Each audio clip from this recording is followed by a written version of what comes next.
The alien vessel arrived on a Tuesday, which somehow made it worse. Colonel Ray Dalton would remember that detail for the rest of his life, that the end of humanity's isolation happened on the most boring day of the week, at 6:47 a.m. Eastern, while half the country was still pouring coffee. The ship hung above Nebraska like a held breath, 3 miles wide, matte black, utterly silent. No radio chatter, no warning shots, just presence. The kind that made birds stop singing and dogs go quiet in backyards across 4 states.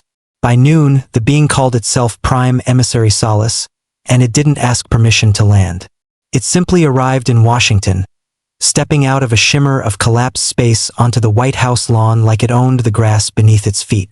President Elena Marsh met it in the Rose Garden, flanked by 6 Secret Service agents who all understood, with the particular clarity of men who'd rather not die today, that their weapons meant nothing here.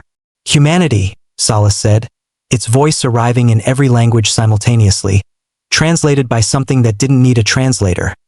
You are a resource-rich, defenseless species occupying territory the Confluence requires. We have observed you for 6 years. You possess no weapons capable of harming us. You possess no allies. You have 3 of your days to submit to relocation terms, or we will begin what our species calls correction. Marsh didn't flinch. And if we refuse? Solance's expression, if the fluid, chrome-like features could be called an expression, shifted into something almost like amusement. Then you will have declared war on the Confluence. We have subdued 412 civilizations. None have lasted longer than a week. You said we're defenseless. You are. Then answer me something, Marsh said. In 6 years of watching us, did you ever once watch us fight each other? Solance paused. It was the first pause anyone had seen it make. 3 days became the longest 3 days in recorded history. At the Pentagon, Dr. Whitman Cole stood in a war room that had been converted in under 6 hours into something resembling a global think tank. Cole was a physicist by training, a strategist by circumstance, and right now, the closest thing the United States had to someone who understood the alien ship's drive signature. It's not a warship, Cole said, pointing to the projection hovering over the table. The Confluence vessel, rotating slowly, annotated with red uncertainty markers. Not in the way we'd build one. No visible weapon ports. No armor plating in the traditional sense. Whatever it does through that hull directly. So we can't shoot it, said General Adrian Kessler, arms crossed, eyes hard. We probably can't touch it, Cole corrected. But that's not the interesting part. He pulled up a second image, grainy, satellite-sourced, time-stamped from 11 minutes after the ship's arrival. It scanned us. Every frequency we use, every network, and as near as we can tell, it stopped scanning about 40 minutes in. He looked around the room. Because it thinks it already has everything it needs to know. Kessler's jaw tightened. It thinks we're finished. It thinks we're simple, Cole said. It reads our weapons, our satellites, our official military doctrine. What it hasn't read is us. Across the table, Rear Admiral Tomas Reyes leaned forward. You have something. Cole allowed himself, for the first time in 3 days, something close to a smile. I have 400 years of naval history that says humans don't fight fair. I have every insurgency, every ambush, every asymmetric war we've ever fought and won against superior technology. And I have this. He tapped the alien hull schematic. They have no weapons ports because they've never needed subtlety. They correct planets. They don't survive planets that correct back. The Confluence didn't understand sabotage. That was the thing Solance's 412 prior conquests had never taught it, because none of them had thought to try. On the second night, while satellites tracked the alien ship maintaining its serene, motionless hover, 3 things happened that the ship sensors registered as anomalies too small to matter. A modified deep drilling charge, developed originally for geothermal research and repurposed in 11 frantic hours by a team of engineers who'd been building oil infrastructure the week before, was delivered via a converted commercial drone swarm, 400 units, individually worthless, collectively invisible to a sensor suite calibrated to detect warships. A cyber intrusion team, drawing on 3 decades of state-sponsored infrastructure warfare experience that the U.S. government had spent years denying existed, found what Cole had suspected. The ship's translation matrix wasn't isolated. It was networked into ship-wide systems, because the Confluence had never fought an enemy capable of exploiting that. And 40 miles beneath Nebraska, in a fracking operation converted overnight into something else entirely, a very different kind of charge was primed. None of it would have worked against a warship. It worked because Solance's vessel wasn't one. It was an occupation platform, built by a species that hadn't needed a war footing in 10,000 years. On the morning of the third day, Solance returned to the Rose Garden expecting submission.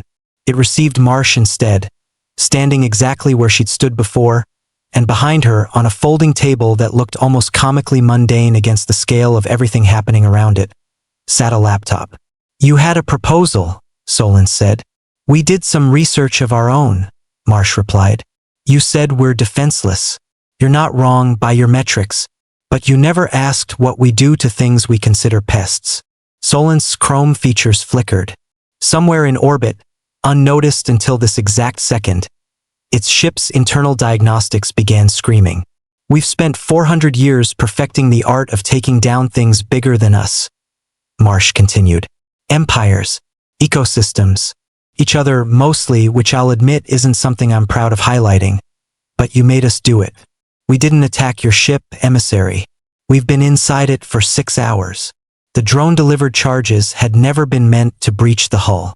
They'd been sensors, cheap, disposable, mapping the ship's field harmonics from 400 angles while everyone assumed the real threat was still coming. The cyber team hadn't needed to break Confluence encryption. They'd used the ship's own translator matrix as a door, the same door Solance had opened to speak to 8 billion humans simultaneously, and walked straight into its command architecture. And 40 miles beneath Nebraska, timed to the second, a resonance charge went off, not to destroy anything but to send a shockwave tuned, after 72 hours of frantic calculation by Cole's team, to exactly the frequency the ship used to hold its containment field stable. The ship didn't fall. It didn't need to. It just, for one groaning, impossible second, flickered. Every system stuttering in perfect unison. Every advantage Solance had assumed was unassailable, proven, suddenly brutally finite. Solance went very still. "You could have killed us," it said. "We could have," Marsh agreed. "We didn't. That was the message, not the flicker. We wanted you to understand something before this goes any further. We are not the 412 civilizations you've corrected. We've never had the luxury of being simple. We fight ourselves for sport and we're still standing. You're not looking at prey, Emissary. You're looking at a species that's been rehearsing for this exact moment since before we had written language. For a long moment, nothing happened. Cameras around the world held their breath along with everyone watching. Then Solance did something none of its kind had ever done in a world it had come to correct. It stepped back. The Confluence does not negotiate with inferior species, it said, and for the first time, its perfect voice carried something almost like uncertainty. But it also does not waste resources on wars it cannot calculate the cost of.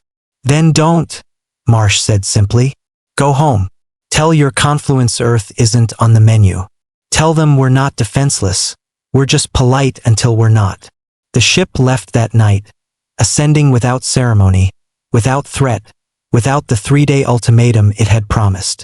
Humanity had made first contact, declared its first interstellar war, and won it in 72 hours, not with fleets, not with fury, but with the same stubborn, improvisational cunning that had carried it through every dark age it had ever crawled out of.